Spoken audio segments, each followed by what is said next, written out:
kind of immeasurable, but I mean, I hope that we're going to have some of the most knowledgeable holders long term. That's the bet.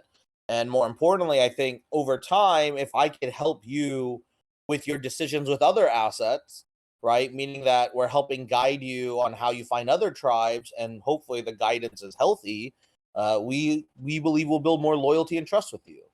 We also believe, like, I have no issue giving you guys access to other projects, right? And everyone's so worried, right? Like, oh, if you're going to give access to other projects, will they leave? I'm like, well, first of all, no Web3 user works like that.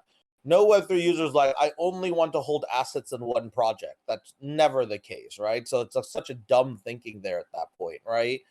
But what I also told them here is that if I'm the source that introduces them to their new community, their new best friend, they're not going to forget about me, right? I might not be prioritized in their time, right? But what's really important here in this kind of design and this structure is that if I introduce you guys to the next project that either drives you value, drives some fun, drives some ROI, it means that Tribe is actually creating value.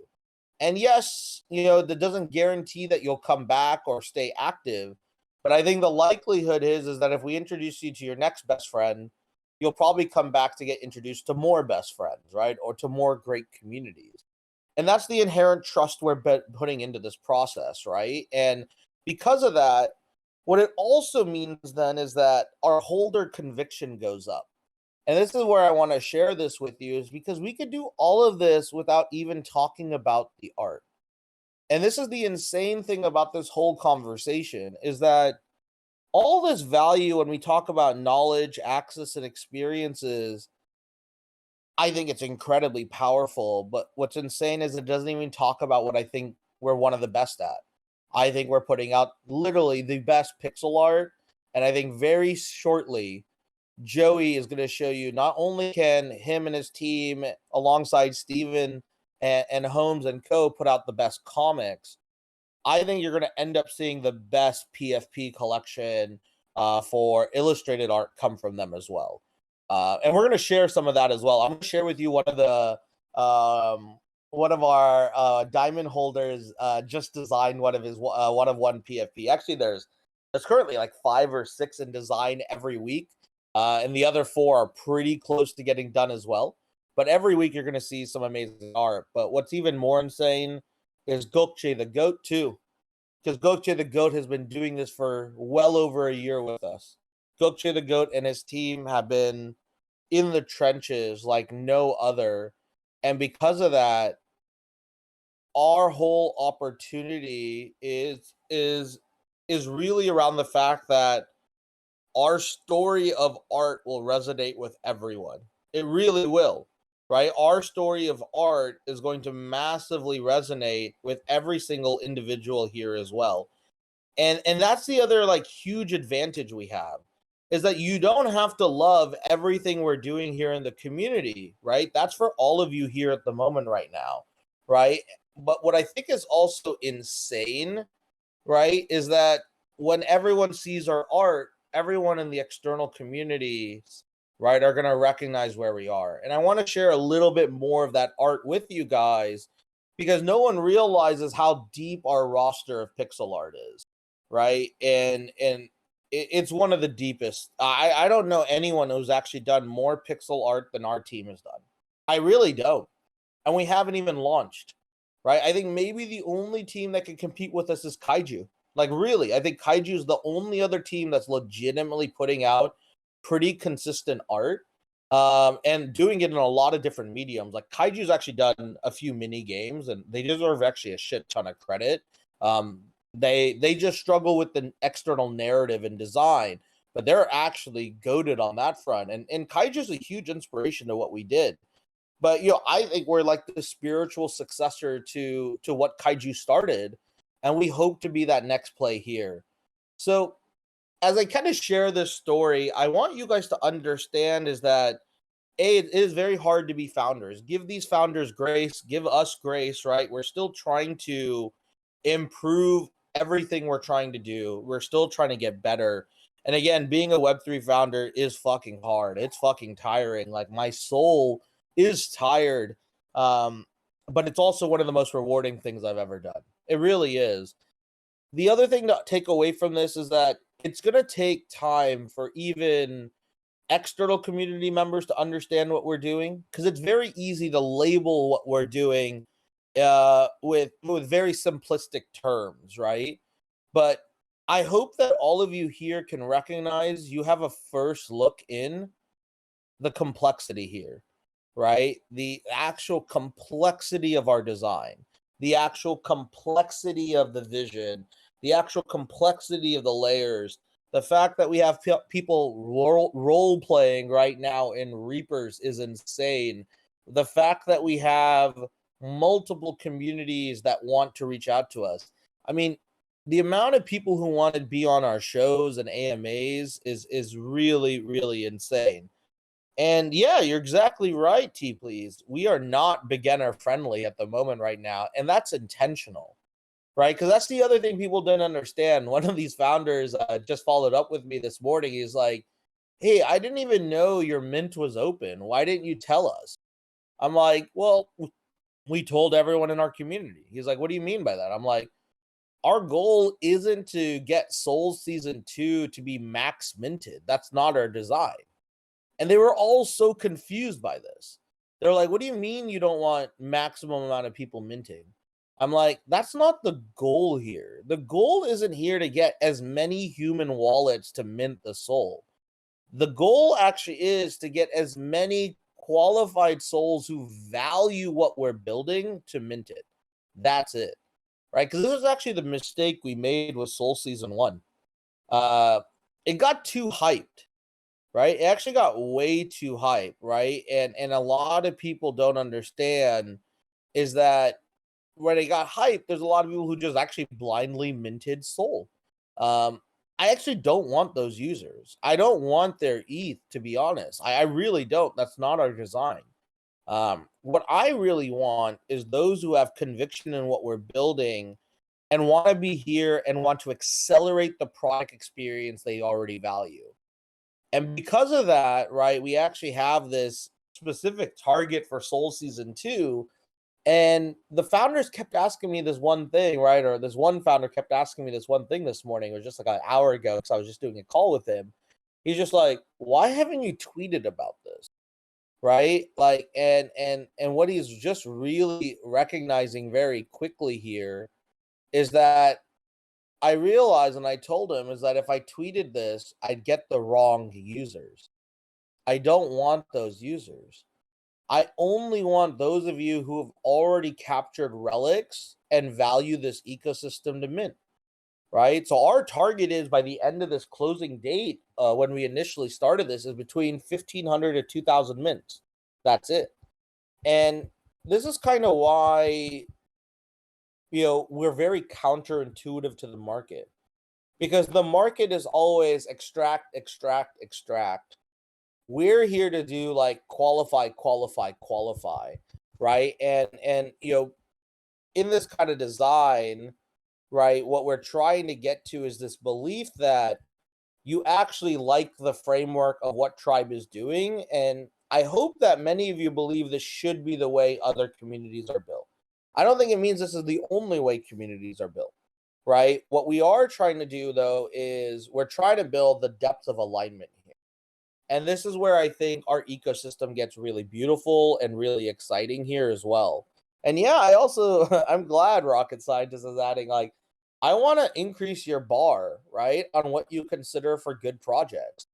I don't want you guys wasting your time or ETH on other projects that aren't of high quality. But when we do find quality, we'll point you to them. When we do have opportunities for free mints, right? Because that's the other thing people don't realize. I was like, one of my favorite questions I asked the founders on Wednesday, I was like, "Hey, of all the partnerships you do, right? What percentage of them are free mints?" Hey, none of them knew what the numbers were because none of them looked at that number. And what they didn't realize is that's the only number I care about. Because if I could get you more quality free mints, right, what am I able to do is I'm able to reduce your cost basis and increase your upside exponentially, right? Free mint means your gas exposure, as long as gas isn't fucked, is like $5 a mint.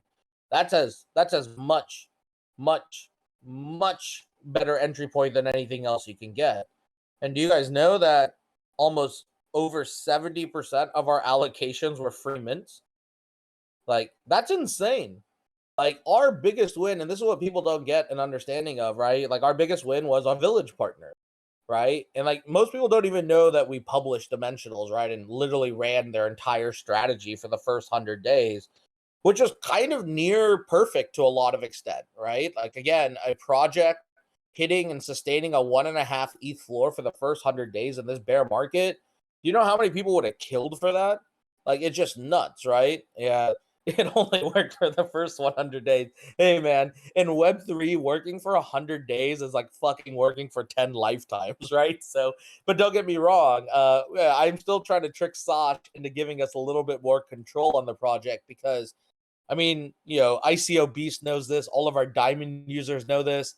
We actually knew all of the problems that were happening with Dimensionals ahead of time, right? And we shared feedback. We tried to get them to prioritize. It didn't happen, right? And that's the honest other truth, right? Is that what people don't realize is that we fight for every project we're working with, and our diamond users here as well are equally fighting as well. And because of that, that makes Tribe different, right? And this is the other thing that was where we closed the conversation out with, because I was like, so here's one of the other things that's so insane about Web3 founders. None of these guys are data oriented. This is actually the most insane thing here at the moment right now, is that no one knows their data.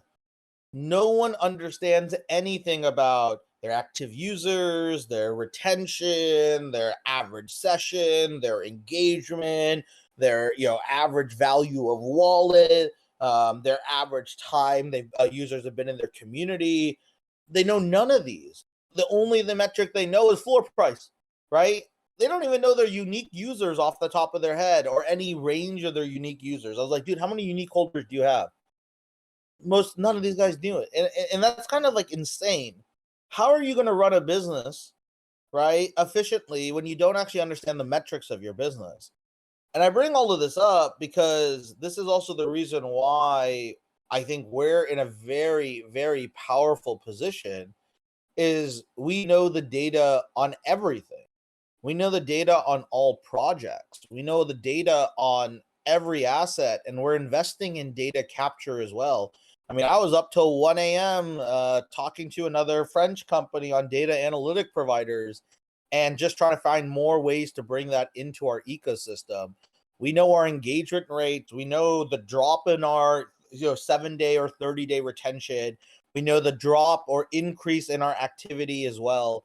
We know all of these things, and this becomes like very critical because then we actually know the health of projects better than most, right? Like, and we keep it 100%, right? Like, even though we're a publisher of Dimensionals, we also talk about the problems of Dimensionals because we're not blind shillers. That's the other thing, right? We're not blind shillers on anything, right? And because of that, right, what becomes really powerful here then is we have a way larger insight onto all these other projects, right? Like, we legitimately know and understand these communities way better. Like, I did this like 3-hour call with a founder. And I screen shared everything. He was like, walk me through how you would analyze our project. I did this last Saturday, again with a top 20 founder. And I didn't have any pre-written information. I just went in. I walked through all the details with him, and live on a 3-hour call, I broke down his entire project. And the only thing he could say at the end of it is, I wish we recorded this because this was 10x more valuable than anything I've ever seen. I'm like, dude, this wasn't even actual real analysis. This was just evaluating your actual metrics based off the public information there. I did maybe a couple queries on Dune. That was all that was needed, but everything else is available via OpenSea, Etherscan, and his Discord. And these guys don't have a clue how to use it because they've never realized how to leverage data to get to their outcomes. And I bring this all up to you guys, and we'll talk about art. This went a little bit for longer than I thought, but I bring this all up to you because this is why Wave One failed, right? This is why Wave One of NFTs failed. Almost all these founders don't care about the data, don't care about the metrics, don't care about understanding what a good business will look like. We were 100% destined to fail, right? The unawareness of founders and their design, even new projects, right? Like, again, we're very, very blunt, right? Like, Azuki fumbled, right?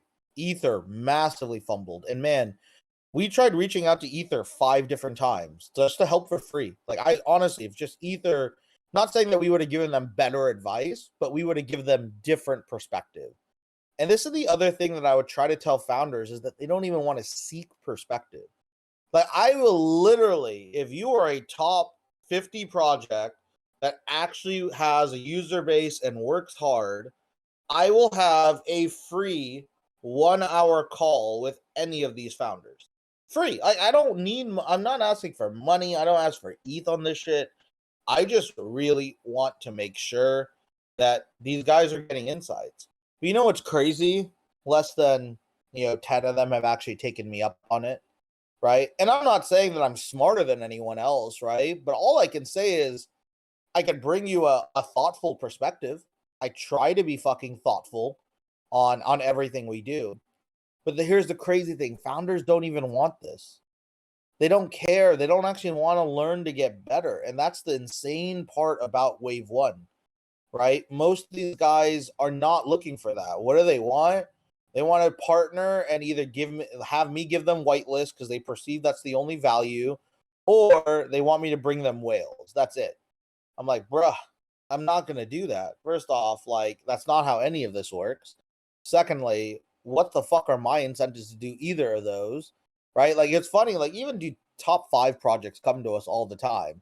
Like, just okay, so Ronin, right? Just give you a little heads up here. Ronin. Everyone's hitting up on Ronin. And while we chat about this, hey, I'll share just some of the amazing art here as well. Let me show you one of our favorite. This is one of the dragon masks. This one's really cool. One of the animated ones on Ronin.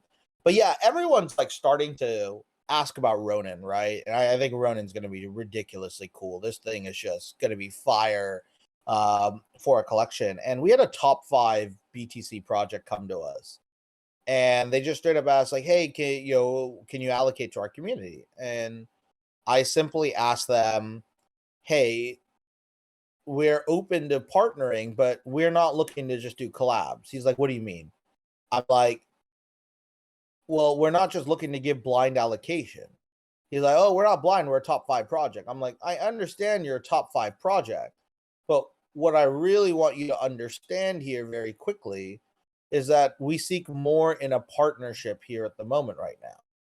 And he's like, "What do you mean?" I'm like, "Well, if we're going to give allocation, we would actually like to have an AMA, right? And be able to, connect to your community meaningfully." And they're like, "Oh, we can't do that because we have our own launches coming up." And I was like, "Okay, well, then it's not a fit for now." And he was super confused then. He's like, "What do you mean it's not a fit for now?" I'm like, "We don't give allocation like that. We only do real partnerships." And he was so confused because he's a top 5 project and we're turning them down. And I'm not turning them down intentionally because I have no negative things. I'm like, I don't want your blind allocation to our mints. What I want is real individuals who want to understand what we're building and want to be part of an AMA with our community. I only want alignment. And this guy is still flabbergasted that we would turn them down. He's like, "We are literally one of the top 5 projects on Ordinals. Why would you do this?" And this is what I'm trying to share is that these guys don't know even how to create value anymore, right? And this is kind of where the problems end up happening in this space. Wave One is just like massively disappeared on that front. Wave One has forgotten what it means to actually create partnerships, create new value, and create an ecosystem that's worthy to protect. That's actually the problem we're running into, right? Is that no one is protecting. And this is the hard part to say because, no one wants to hear it, but Yuga has failed this ecosystem. No one wants to talk about this, right? Like Yuga failed this ecosystem not recently. Yuga failed this ecosystem 15 months ago with Otherside Deep.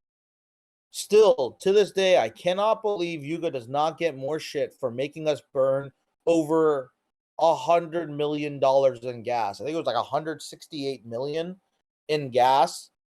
Just nuts, right? 178 million in gas.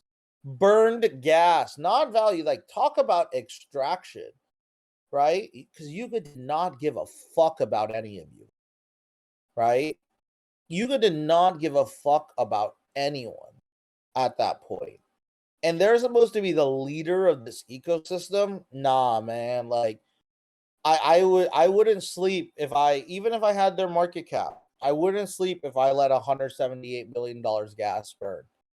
I wouldn't. I wouldn't even know what to do. It's just unfathomable, right? That this is what the top project did in our ecosystem. And you can see other projects where, like, was Azuki as thoughtful with their mint? No, not really, right? They didn't create a great gas structure. I'm sorry, they didn't create a great mint structure.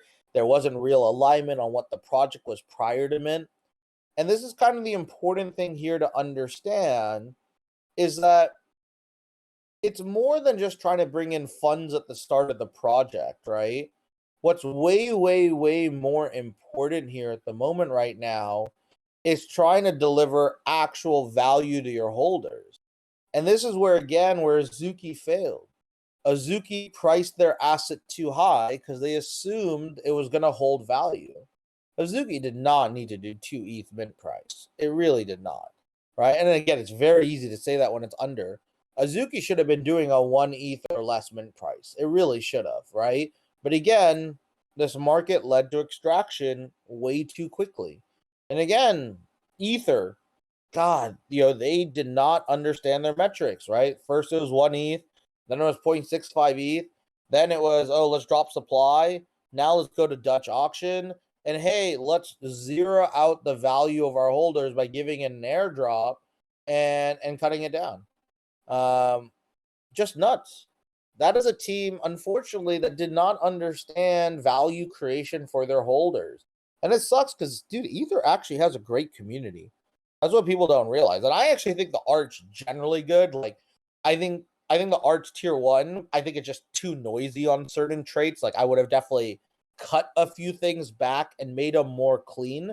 Because I actually think the best assets on Ether are the assets on Ether that are straight up the most minimal, the most clean, right? And I think that's really where it could be way, way stronger. But they were in a rush to become a top 5 project, right? They just wanted to race out. And because of that, it just led to this whole opportunity, right? Is this kind of scenario. And yeah, I agree, Kenzie. I think there was a lot of FUD between these anime projects, which is so weird. Like, a lot of people like, that's like me gonna go FUD all the other Pixel projects, right? Let me go FUD Cyberkongs. Let me go FUD Kaiju, right? Let me go FUD CryptoPunks. Like, I fucking would never do that. These guys are the reasons why I have an opportunity, right? Like, I would never fucking do that, right? In this manner. And it is kind of crazy how toxic communities are. And like, we try to avoid that toxicity. Like, I really don't put FUD out into this market. I will call out shit where it is. But I bring this all up to you guys in the end because this is Tribe. Tribe is an incredible outlier to what the current norm is. Will that outlier create more success? I'm not sure. I hope it does, right? Like, I hope we have a opportunity to be a positive outlier. But what I at least want you to see is that we feel the path is broken. We feel that we have a unique opportunity to go on a path of our own. And I think when we go on the path of our own, there's something potentially worth capturing that could be even more powerful. I'm not seeking or chasing anything in wave 1. I do not believe new assets will return to 20 ETH floors again, right, on Ethereum. I do not believe that, right? No new project is going to hit those floors again. The actual opportunity, if you really want to be conscious here, is building high quality assets that maybe could reach that 5 to 10 ETH floor. That is the highest ceiling that you should be considering. But the real sweet spot is 3 to 5 ETH. That's what you're really thinking through. And if that's the case, 3 to 5 ETH is the real number. Anyone who's minting for over 1 ETH is insane, because you're not giving enough room for price discovery. You're not giving enough room for holder value. You're putting the floor of your entry so close to the ceiling that you cap that value. And this is what everyone is like not understanding. Stop fucking doing this. We're not going back to wave one in those numbers, but we're all kind of diluted here. And this is the other thing that you guys want to understand, is that there's a lot of other projects that are to mint at higher prices still in the future. Realize we're not going to realize those days again anymore. This is going to be a whole nother opportunity. Floor close to ceiling work in a house of dwarves. That's great, Steven. And this is kind of where I'm going to like be a lot harder moving forward, because the other thing you want to understand is Tribe is also going to go, private, essentially, right? In order to get access to these conversations moving forward, you must have a soul, right? That's how we're building this. We're building for loyalty here. And again, you have multiple weeks to get that soul. You'll be able to see this, but even starting next week, half our conversations are moving to soul, right? Soul gated conversations. And remember, you need a soul, of course, to activate your relic value, activate your asset value here as well. And the real reason why we're doing that is not because of cash extraction. If I was cash extracting this shit, I'd be posting on Twitter and doing mega spaces on Soul, right, 5 times a week. And we could do that in our sleep. We have the large audience to do that in our sleep. We haven't done a single live event talking about Soul publicly. We haven't even done a live tweet breaking down Soul's Open. It's not even tweeted anywhere, right? We've just hinted that, hey, if you want, you could go to Tribe Inc. within one of our larger threads, but it's literally, I think it's tweet number 20 out of 21, right? And this is what I love about our design, is that there's no FOMO here, right? Everything we're doing is loyalty, loyalty, loyalty.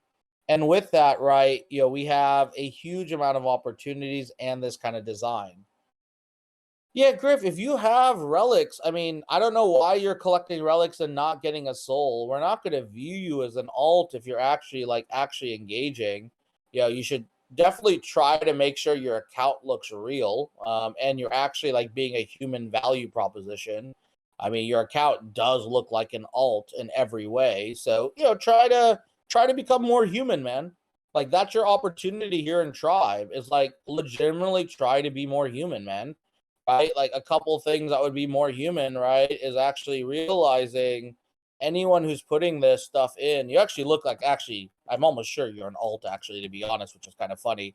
What the reason I say this is because, like when you're looking at your design and your community, is that, your Twitter is not active, nor is your activity here in the server.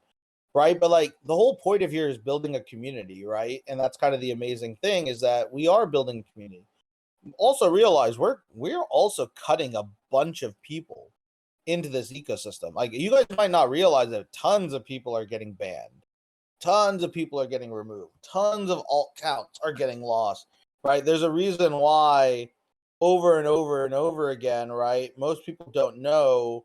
Right. This kind of opportunity to scale and build, right? And if you recognize where we're going, the more active you are and the more real you are, the better you are going to be a part of this like opportunity. And this is kind of the other thing you want to realize, is that Griff says, how can I prove that I'm not someone's alt? Like I said, chat, communicate, be a part of this live conversation. Right? Like, actually be here and share. Be active a little bit on your Twitter. Prove that you care about Web3, right? If you do that, you're going to be a lot better. I think the honest thing is, you're asking me is, how do I prove I'm human, right? If you're not able to prove you're human, right? That's going to be a struggle as well. So this is kind of what you want to do because, again, in Web3, you want to make sure you're building this idea of connections. That's actually what this opportunity is. I think what a lot of people of you are forgetting is that you might think of this as a singular experience to collect relics, but what we're building is a collective experience. I know this doesn't feel like a party because right now it's one person talking to you, but you're going to see that shift. Reapers, right, is shifting back into the idea of multiple voices. If you want to prove you're not a bot, come up on stages, communicate, share, right? Like prove that you are here and want to build this community. If you're asking me to how to prove you're a human, you're probably a bot, right? Like, you should be able to figure that out.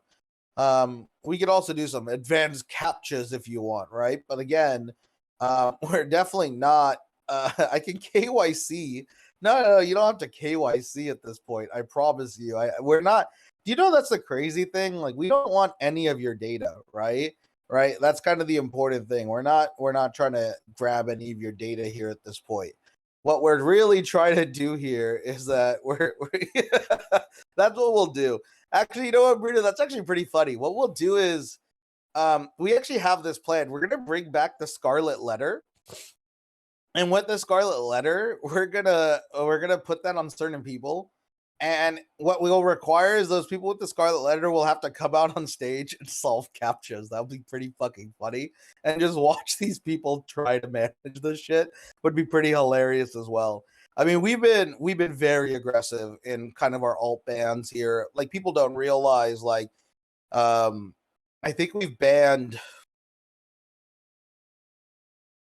I think we banned the last time we checked over 600 accounts that had over 30 relics, right? Like 600 plus accounts that had over 30 relics that were alts and bots and stuff. There are people try to bot stuff here. It happens, right? Manual botters as well.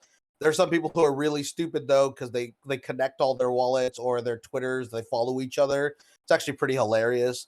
What they also don't realize is that when you're starting to collect relics, if 50 accounts all collect the same relics at the same time on the same days, it's very easy for us to see, hey, that's probably a relic bot farm, right? Like, you guys don't realize we would do so much analysis to protect these users.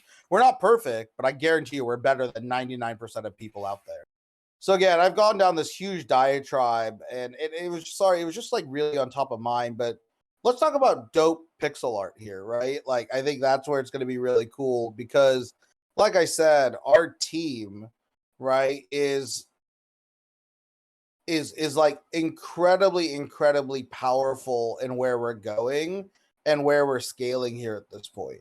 And what I mean by that is that we're in this very powerful position with all of the art, all of the tech, and all of the vision for what we're creating. And I just want to share with you guys some of the historical art we've been building. And today I'm also going to show you some new art as well along the way. Our journey really started with pixel art when I realized we had something special.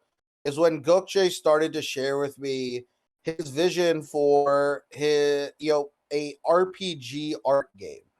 Here's what most people don't realize is Gokce had already started working on these concepts years before we had connected with him.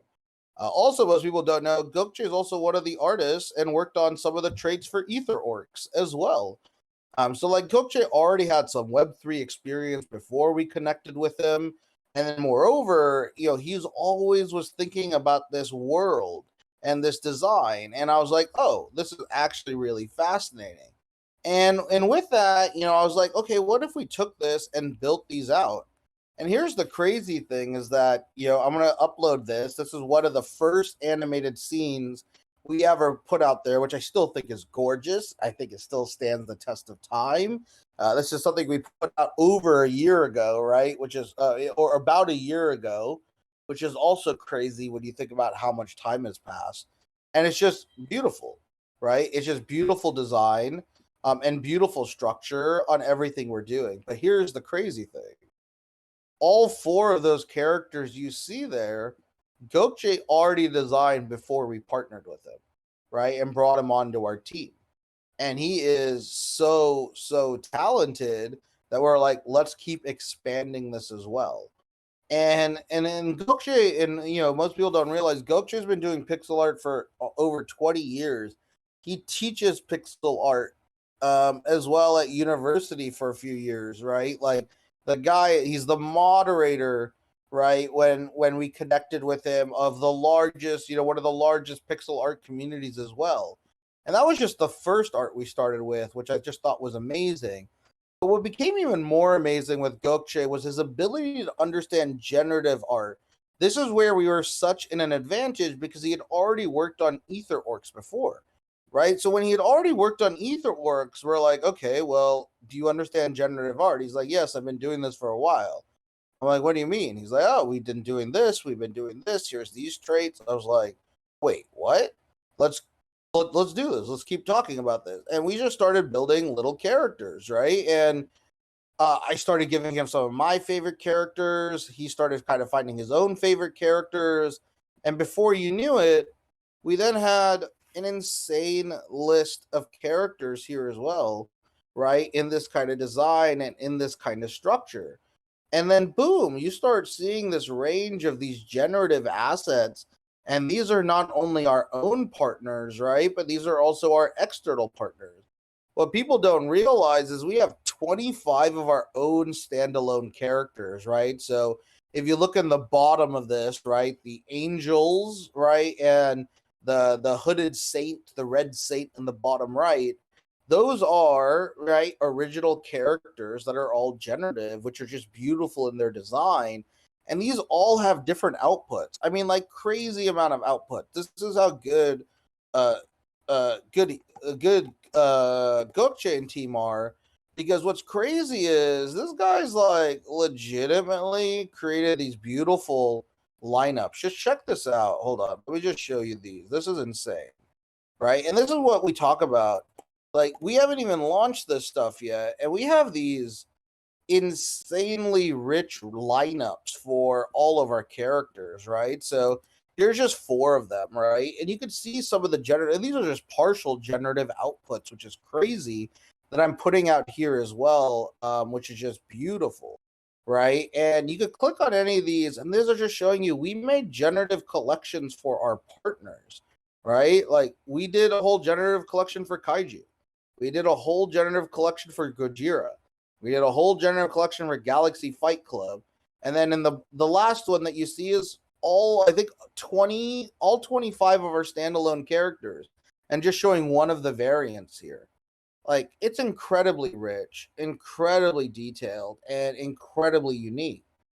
And we didn't stop there because we thought that shit is right, a really amazing design. But yeah, exactly as Love was noting, my favorite thing was the fact that Gokce was a god, and Gokce and team were gods at building animated pixel art. And when I mean animated pixel art, it was the halls of Thalanor is where my mind first kind of broke. The Royal Hall of Thalanor might be the most beautiful pixel art I've ever seen. And I'm going to share the whole video because, again, people forget we did like voice acting for this. There's a beautiful voice of the Oracle here as well. But if you just look at this visual and you look at the flags, right, that he was creating here in this design, right, what you'll realize here is that he's got so much talent, and his team that he's structured are able to put together mind-bending pixel art. Like, we know what old school pixel art is, right? What's really cool here now is that this is like the next wave of pixel art where it looks 3D. And this is why it's so powerful. And I'm uploading here right now. You could just play this without the audio, and you could listen to the audio here as well. This is the Hall of Thalanor here, right? That was created, right? And this is kind of why it gets so powerful here in this design and this kind of structure as well, which is so beautiful. And this is kind of why this stuff gets really powerful here, because that doesn't even look like pixel art when you see the flags, right? When you look at those flags, you just turn that into full screen, it's just amazing to see the animation effect on this. And this is like crazy work. I mean, this is a piece that takes multiple people 2 or 3 days here as well, to really be able to scale this stuff out. And it's just insanely valuable as well. So this is kind of where this design gets incredibly powerful with everything we're doing and kind of everywhere we're scaling here too. So the question then now begs is like, okay, then how do we keep leveling up? And because of this, right, we got a huge opportunity in our design to kind of keep scaling the product experience. And this is where again Gokce again allows us to unlock a lot more value. Because we started with all these assets first, but again, we hit into this insane bear market, right? And what we recognize is like, okay, we built all these pieces. We actually had like a full game with ERC20 design. Like, I mean, I'll next time I'll actually show you some of the gameplay videos. I'll share some of the early gameplay videos or early. I'll show you some of the effects that these characters had. They actually have like 3D attacks and stuff like that. It's pretty cool. And it's just it's a standard turn-based RPG dungeon crawler. But really cool in this kind of design. But the truth here is that the market doesn't want games, right? No one cares about games at this moment right now. What they want is they want IP. They want IP and identity more. So once we understood that, what people don't realize is that we had this whole collection done, right? Like, again, it took us 6 months to get all the pixel art done. Like, it's an insane amount. And then you know what we decided to do? We're like, you know what? We need to do a PFP identity play. And Gokce's like, what does that mean? I'm like, oh, well, we're going to do a whole nother art collection and make it the prequel to everything we're doing. He's like, okay, I'm down. And we started to add the kings. And this is where King's Oath became part of our design, where we needed to solve for two things. We need to solve for, hey, we need a visual that could be an amazing PFP identity. And then the second thing we really needed is that we needed something to be a smaller supply. So we ended up adding this entire new storyline to this to then allow for these kings to exist. And oh my God, I think these are fire PFPs. Like, legitimately, I think these are legitimately top PFPs. And the crazy thing is that we went even further, and the entire Oath collection is animated, right? You will at least get some small animating feature on every Oath. And the more rare your king is, right, the more animated it becomes. And the ranges are ridiculous for these characters, right? Like, just insane in regard to the generative output. Let me just share a few more generative outputs here as well. We could have this is like a crazy one. Hold on, let me get this one really quickly here. Oh, so many kings, so many kings. How many kings do you want? Let's give you these ones. Let's give you, there's Fire Crown, there's Soul Cleaver, there's Souls, there's Star Scepter, there's Pink. Okay, let me add these 5, right? And just look at these range of these, right? Which is just, insane. Skywarden's asking, can I share an ultra common one of the kings? Yeah, I can. Here is an ultra. So here are some other dope animated ones. Let me share a ultra common one that we have real quick. Ultra common. Where's a common king?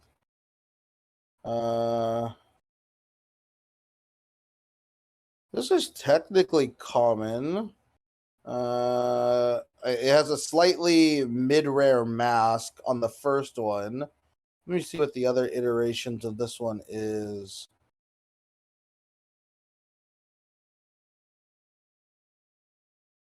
Let me just make sure I'm grabbing these. So these are all like mid commons here at the moment right now that I'm going to share, which I think are pretty cool. There's like 3 different variations. So if you look at this and follow this one along, what's cool about this is this first one you're seeing, it has a mid rare mask and a mid rare weapon, but the cloak and the crown are common. And then there's a few other like traits here. So these are kind of all like mids to uncommons here as well. And there's 3 different versions of it. The wolf pelt one is a little bit more uncommon. But again, just showing you a little bit of the range. Let me find like a true common.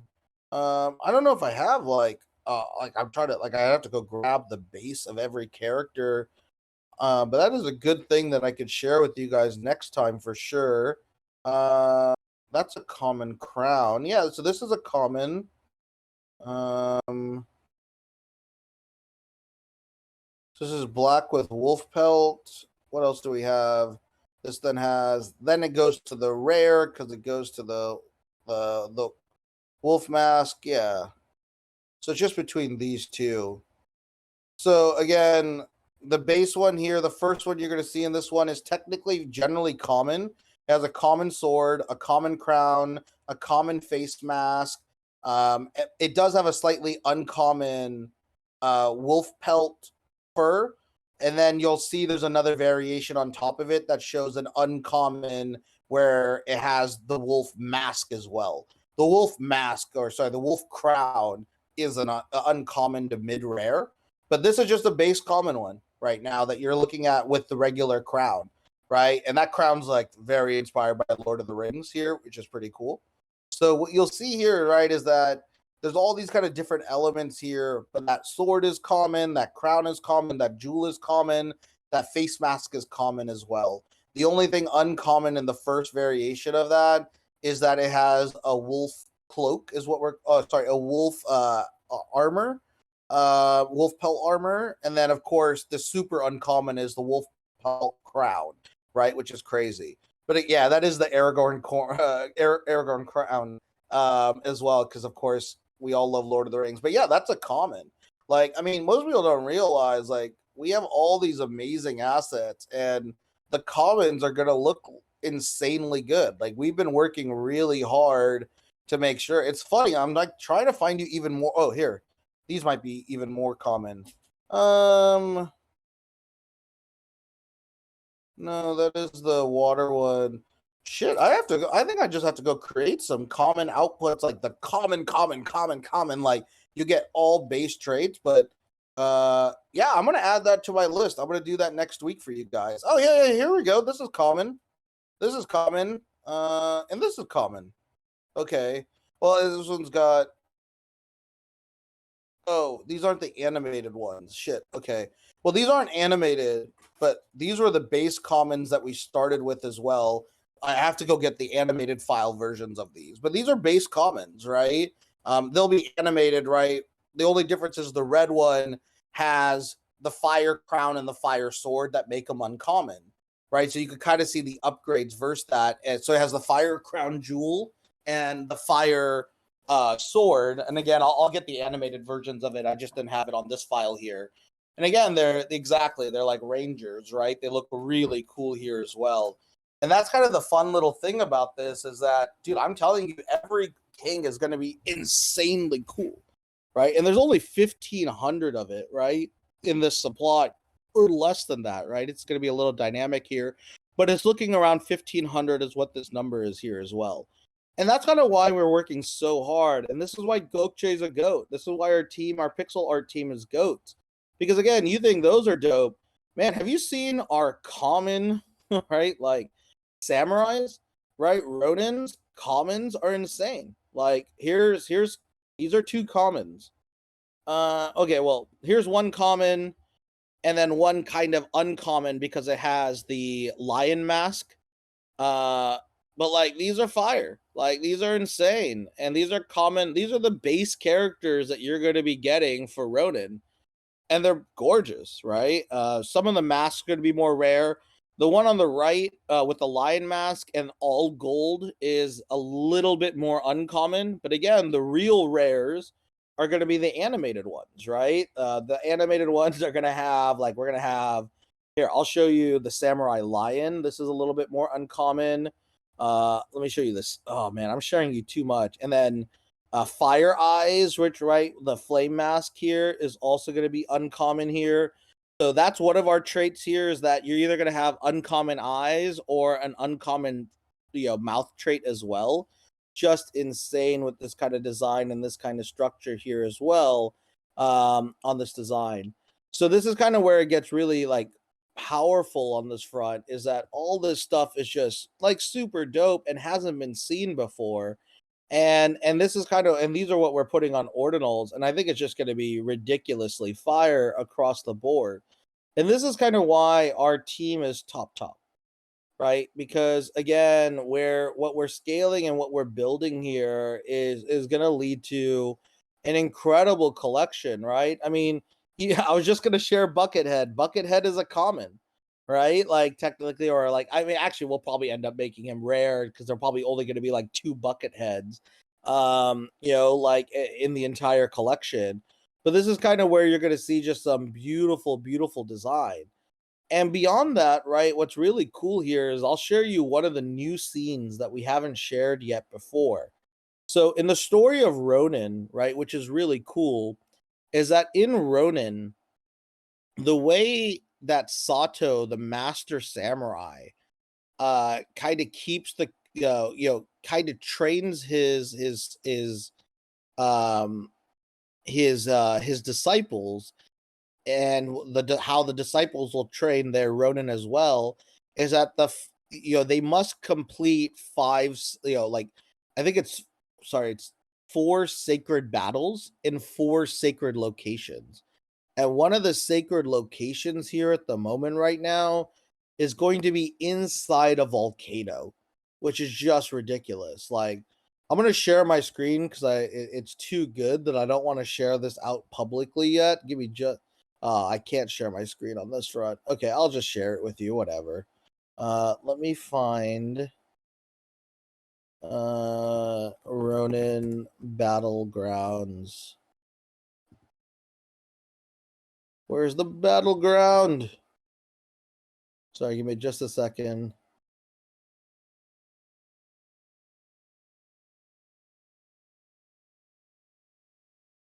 Oh, not there. Sometimes it's weird, man. Discord is a little weird on the files that it looks for or searches for. It doesn't show all my files when I use their service. Okay, so I'm going to share this with you. This is here's a little bit of alpha here. So, like you guys already know that there's if you guys don't know yet, there's going to be a connection to Ronin and Lost Realms. Uh, very soft connection, but we're making them part of the same pixel universes. They work in different timelines, though, right? So they're not going to be technically in the same world at the same present moment, right? Because they're different eras and different times. But if you pay close attention, this is the arena where all the samurais must battle. They're going to have to go into the mouth of a volcano, right? And they're going to have this beautiful place where they must complete the rituals. First off, this is tier 1 pixel art. Like, this is tier 1 pixel art. But also, for those of you who are paying attention, you might think like, hey, look to the left. There's this insane arena that they're going to be able to fight on top of. But that is also exactly on our portal, right? So you see the same portal visuals are coming here. Again, in the Ronin world, these portals don't do anything. It's just these are the sacred battlegrounds. That's all they know it as. And it looks gorgeous, right? So this is actually going to be one of the first visuals we're going to push out for Ronin, which is really great. Well, Ronin's going to push out a couple of visuals. And then you're going to see, if you remember the Tree of Life, right?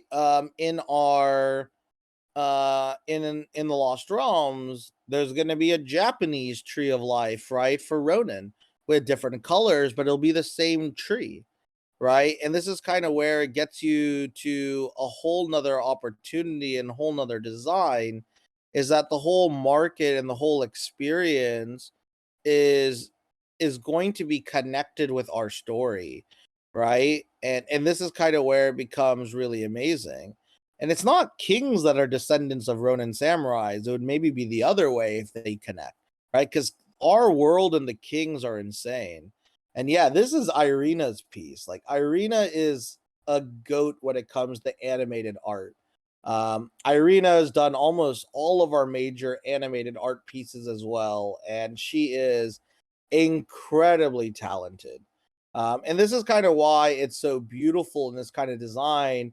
And again, remember, if we, even the one that she's wearing right now, what's cool as our PFP, right? We have all these oracle images. We did variants of the oracles as well, which are really cool. Let me see if I can find a couple of the oracle animated scenes. Or here, I'll show you some of the. Well, I always love showing these guys as well. Sorry, one sec. We have so much cool stuff to share. Here is. Where's our little oracle girl? Come on, oracle ladies. Oh, there we go. No, but that's the video. Oh yeah, here we go. Right, so just a couple more, like I'll show you a dragon, I'll show you an oracle here as well. Again, and what you just end up seeing here is that as a team, the storytelling writes itself, right? We don't have to do anything because the art is so great, right? I just have to seed the ideas to you guys, and once you see that, you start recognizing, oh, this is just beautiful. This is beautiful for your background. This is beautiful for your worlds. This is beautiful for the story. This is beautiful to put on a website. This is beautiful in every direction you can do. And this is really where our pixel art team it just literally gets to another level. And this is why, Irina, Gökçe, Meta, Piotr, Mahmoud, all of these individuals have also worked historically together, so they also know their strengths, right? And this is where they can all prioritize where they are. You're going to see those who are, Irina's one of the best when it comes to our animated stuff, right? I believe it's Mahmoud's really good at doing faces, right? Everyone kind of has an opportunity to delightfully share what they're strongest at and love in pixel art, and we bring it all out into this world, which gets so powerful as well. And this is where the storytelling and the design is going to get to a whole nother level, because we're going to connect all these pieces together. And you can even see we're not even going to use all of these backgrounds, but let me just show you this, right? I mean, I think we've already shared a few of these, but this is also what's so insane is just like we have all these background arts just for Ronin, right? That look amazing. And we'll probably add more of these variations here. But like, this already looks like a generative art collection, right? Which is so nuts, right? And look just beautiful when you're looking at like, 9 different pieces here. And they all just look gorgeous on that design. And then, of course, on top of all of that, the way that the whole world is going to start, and you're going to see the Ronin story start fully next week publicly with some tweets, is going to be with this dewdrop. This dewdrop's going to play a very important role. It's kind of like our version of a bean, right? Our version is this dewdrop. This dewdrop is a representation of all that is permanent and impermanent. This dewdrop is our representation of all that is in our world. This dewdrop is a representation of all of the potential as well. We as Ronin understand the permanence and impermanence of this life. We understand the world is just a dewdrop. And this is where our story will start as we kind of build this stuff out. And it's so simple, but it's so gorgeous. Like, do you see, like, if you look into that, I love the little jiggle. But the other cool thing is, like, it actually is utilizing the right reflections and refractory, like, elements, where you could see that as you look into it and see the leaf through the bubble, it's actually cut off, right? Because it's exactly like the lens and the angle of the light that you're hitting when you're looking through like a curved surface or a water-based surface as well, with water tension. And it's all designed into that. Very simple, very gorgeous, very beautiful.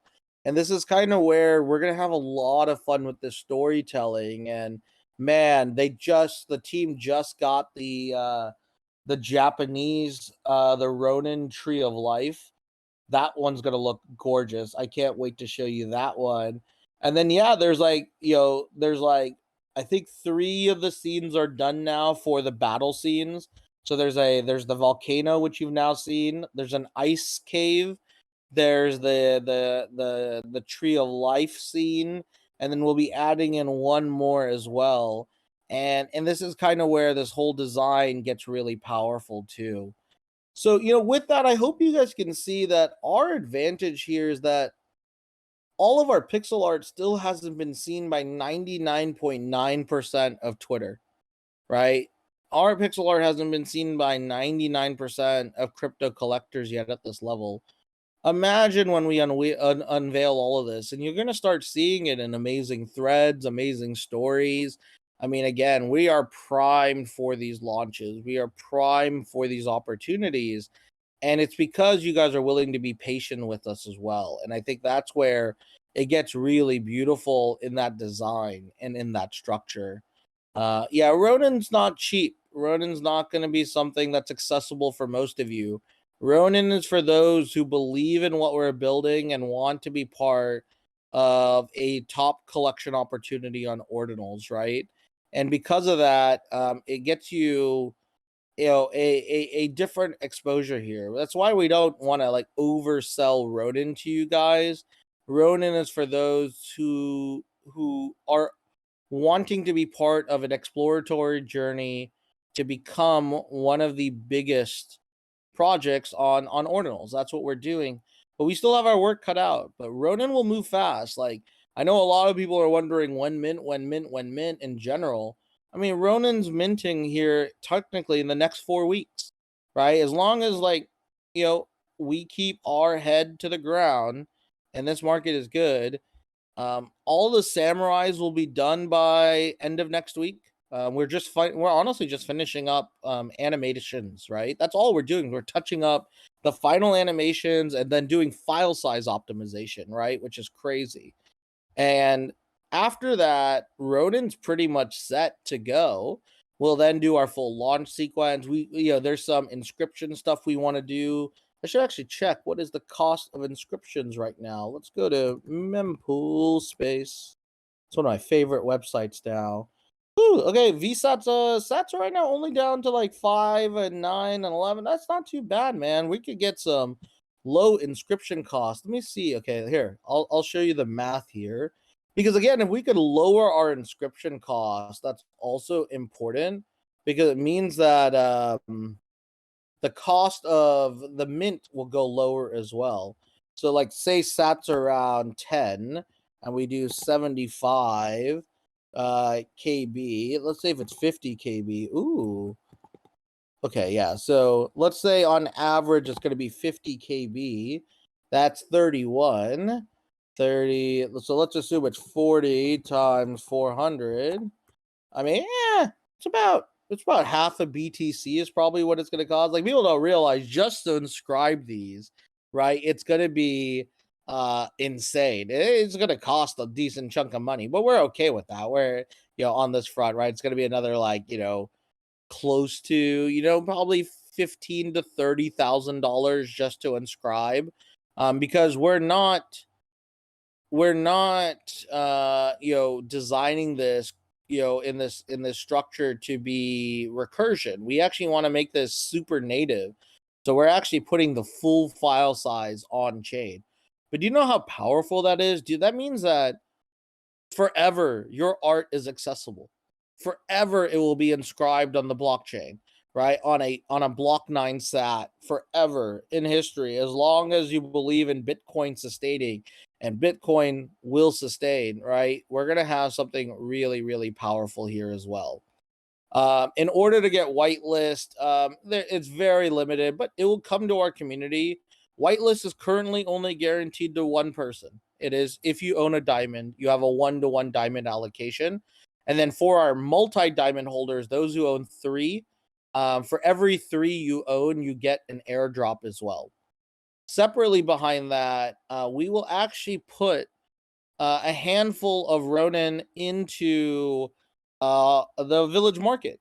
But we will only do that once the final mint price and supply are set. Because again, we're going to be protecting you, right? But the only way right now to get Ronin is Diamond. Diamond gets you a guaranteed whitelist. That's the only way to be a part of that world and where we're going at the moment. We will do some partnerships with other communities that we know are high value. And these are communities that are, again, coming from Diamond holders. And because of this, right, you're going to be able to scale this as well. Yeah, you're right, Gandalf. Like, we should do like a proof of funds to like participate in this. We're actually exactly thinking through this. But again, we want to finalize the numbers before all of this comes out, right? So this is kind of why this design is trying to be a lot bigger on where we're going. But we're not really going to. We're not here to oversell you on anything. We're trying our hardest to make like the cheapest mints, right? It looks like a lot of people are doing like 0.1 BTC, 0.15 BTC, 0.2 BTC. We're not that. We're definitely under 0.05 BTC, if not lower than that, right? We're like much lower than that if we can. We're literally trying to do this stuff here. But again, we're creating healthy incentives for our diamond holders, and we always want to make sure that they get the upside of everything we're doing. And guys, like, not only do we have Ronin, we have Weebox, right? We got Jungle. Like, I'm working hard to get, Mirror's working hard, and Aizen, and Rio, and Junka. Like, these guys are all working hard to keep getting more and more opportunities for our great community. And we're not stopping. That's the beauty of this. And where does this all go to our pixel art? Well, this is the other thing. Our Soul Season 2 pixel art, I think, is just godly. I think this is amazing. Again, it's kind of that same vibe and feeling when I saw, right, the flag, right, from Gokce. You have this beautiful animated pixel art that looks 3D. It's fully 3D. It feels like it's voxel, but it's not voxel. It's literally pixel art. This is just insane stuff here, right? As well in this kind of design and this kind of structure. So we're going to wrap up here. I'm going to do a couple favors for you. Don't worry. I'm going to get you guys some upside here because this went a little bit longer. But the big thing here to understand is, if you value what we're doing, you should get a Soul Season 2. Especially if you have a Soul Season 1 and you are active and own relics, get a Soul Season 2 to the same wallet. You'll thank us later. I'm not saying this for the money. I promise you, I could not give two fucks about the 0.01 ETH realistically, right? The 0.01 ETH is just a healthy cost barrier for those who understand what we're building, but more importantly, it's just a loyalty layer. But if you're smart, this is kind of where you're going to have a huge opportunity. Yep, I'll add an auction for enlightenment here soon. Don't worry. There's going to be tons of stuff here in this kind of design. But this is kind of where this whole opportunity is going to get to a product that is going to be powerful. And again, if you have both a Soul, Genesis Soul, and a Season 2, it's going to be great. And again, we're going to auction off a few Genesis Souls as well in the design as well, right? Which is kind of crazy. And we're going to be able to get to this kind of really, really beautiful product experience that's on what I think it's a whole nother level, right? Which I think is really cool. And all of this opportunity is going to get to another level in this structure. And this is kind of why I'm really excited about what we're building. And I'm honestly really excited to have each and every one of you here.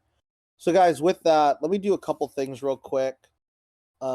Let us go get you guys an amazing relic, of course. As mentioned, oh shit, sorry, one sec.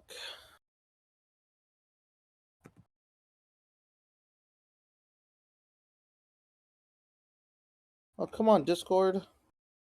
Okay. Sometimes Discord is hustling. We'll call this pixel art is hype. And then I'll do this. I'll give this relic out. I'll give you another relic here shortly if you want to stick around for about 5 more minutes as well. Yeah, I could do one more Reaper auction if you guys really want. I'll give you that here. But let's go ahead to the secret chamber real quick.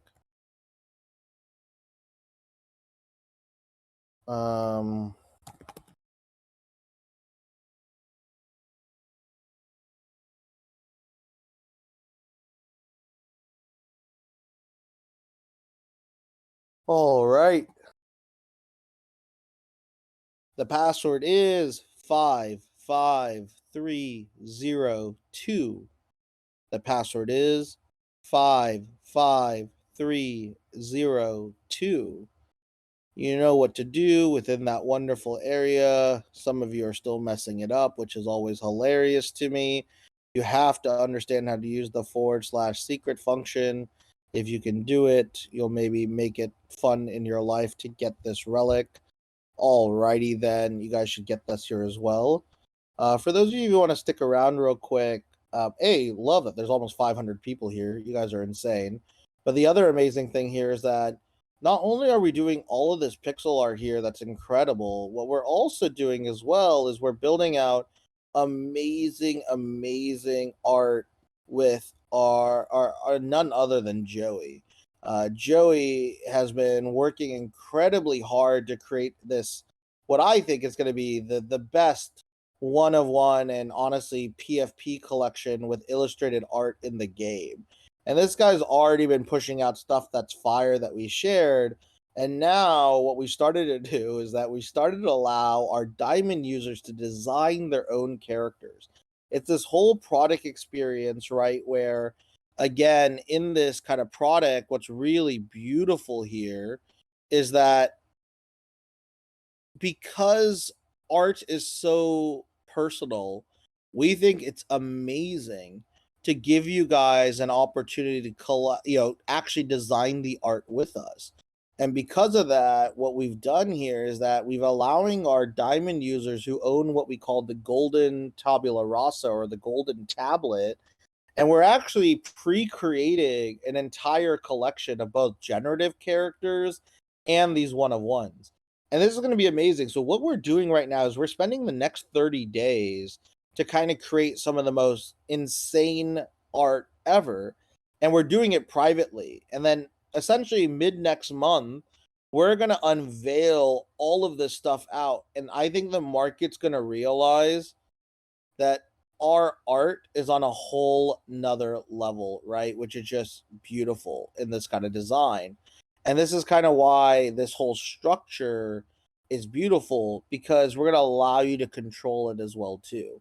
So this is kind of where I'm really excited, because we started now to get this art and choices. And the first one we're going to show is on behalf of one of our diamond holders, Killam, who gave Joey and team an interesting prompt. He wanted to pay ode to, I guess, one of his favorite movies or characters, that in John Wick. Oh, I don't even have updated art. Oh my god. Oh, I thought the last one you sent me is updated art, so I won't share this. I'll bring Joey up. Let me bring Joey up real quick, and then Steven as well could share it as well. But I love that there's some changes are coming in. This is great. It's still been fine tuning. What's up, Joey? Hey, Bob. You having fun with all these crazy one of ones, man? It's insanely fun, man. It's insanely Joey's just, fun. I mean, Joey's doing everything, man. We're making him draw Pepe. We're making him draw anime. We're making him draw mechs. We're making him draw random ass pixel art and turning it into 3D. Like 3-dimensional characters with full line art. So I know like your range is quite wide here, man. And man, the first outputs you've been sharing are incredibly amazing. Thanks, man.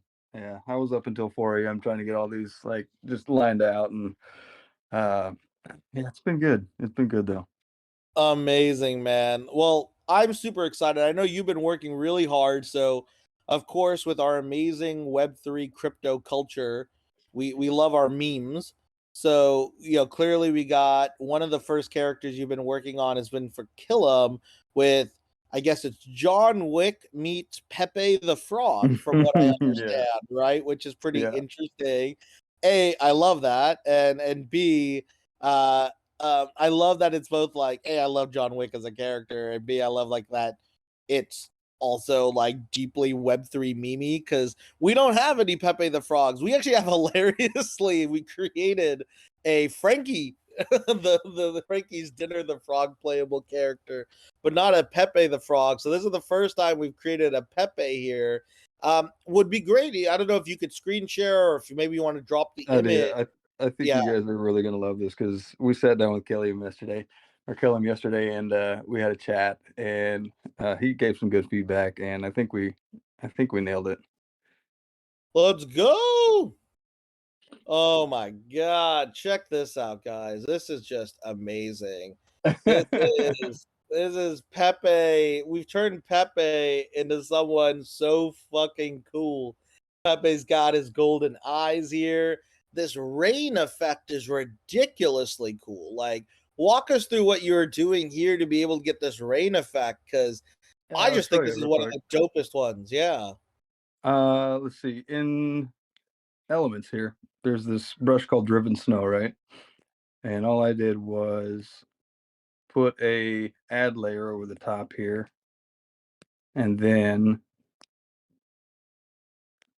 all I did was this, scattered it, went up here to Gaussian or motion blur, and just drag it straight up.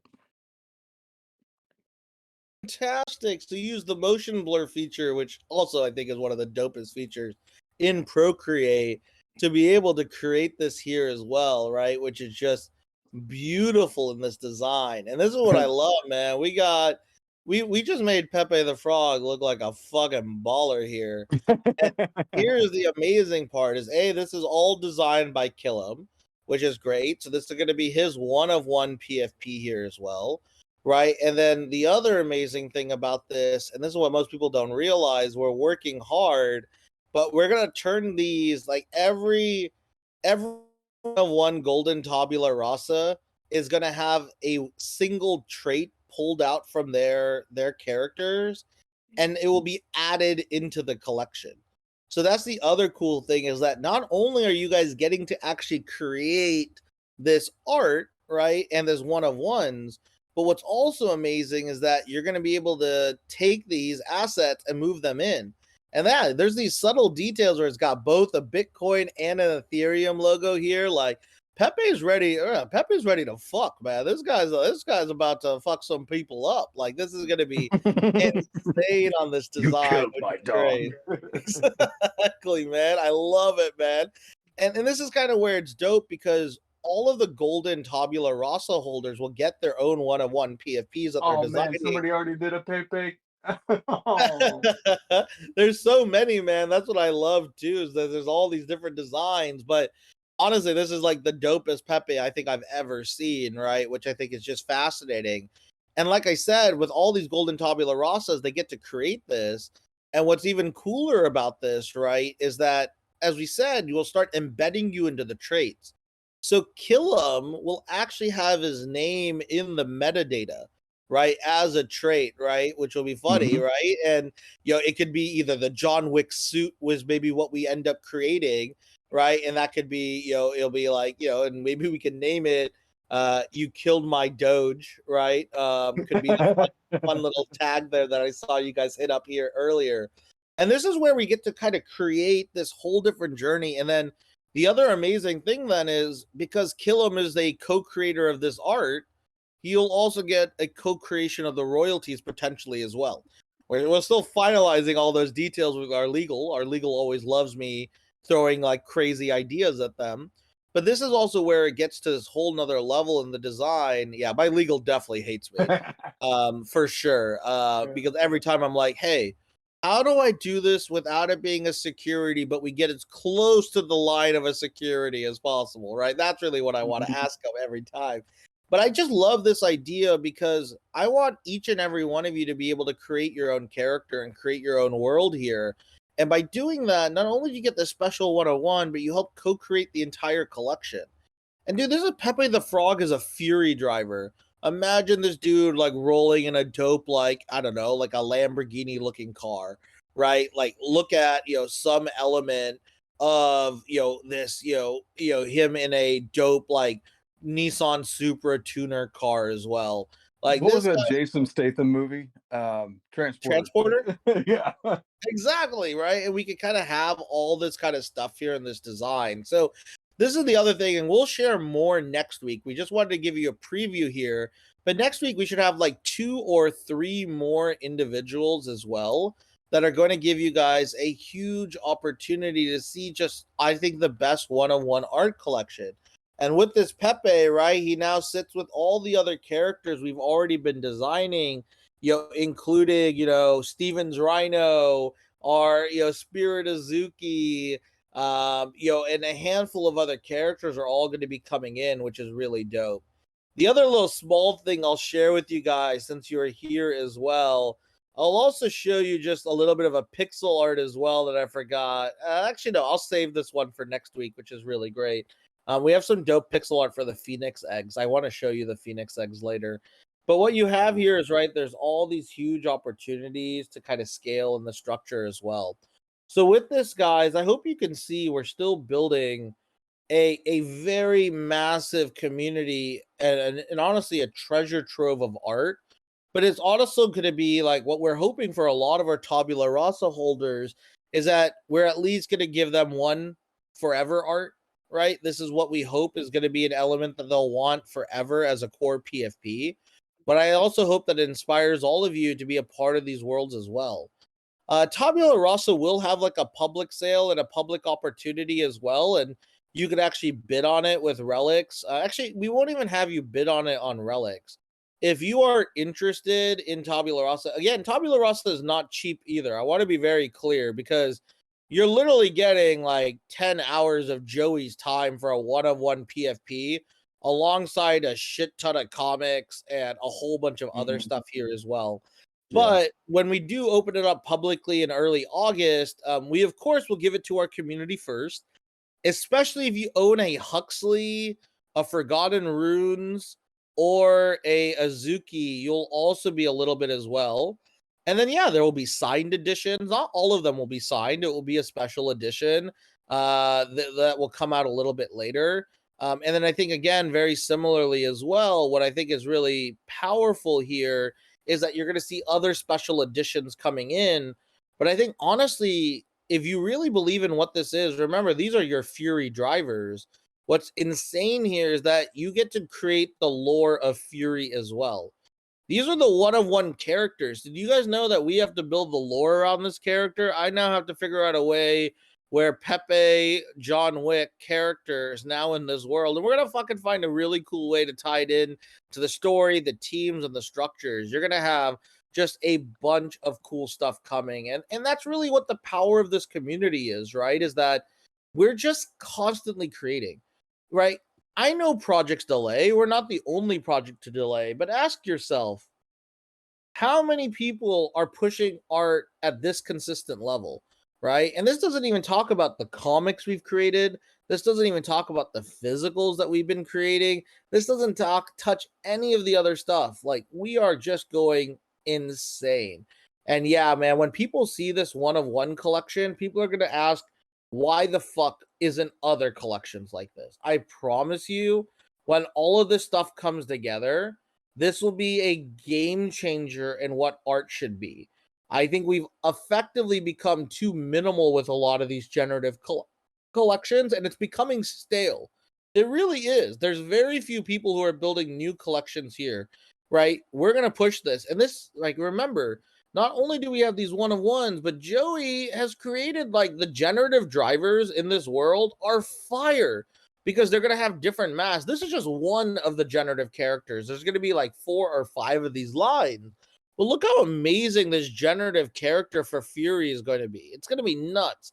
This thing is gorgeous. I'd pay fucking money for this asset right now. Like, I really would. And also because it has a Tribe Diamond, I think it's just fucking fire. Like, this is insane shit. I actually do agree with you, ICOBs. I know it's a hot take, but the reason why I do think this stuff is better than Ether is because it's actually clean and minimal. So it actually is going to make for amazing PFPs as well, right? It's just going to be a whole nother level here as well on this kind of design, which is really insane. So, Joey, man, I'm loving all of this. Anything else you want to share in the meantime? I know you have other stuff in the works, so we might want to keep that for next week. But I don't know if there's anything else you want to talk about here as well. No, I think we just wrap there because I got stuff that's not even complete yet, and it's gonna take me the weekend to clean everything up. So I love it, man. This is great. For all of you staying here, I'll do you guys a little bit of a favor because this was a way longer session and I appreciate you guys.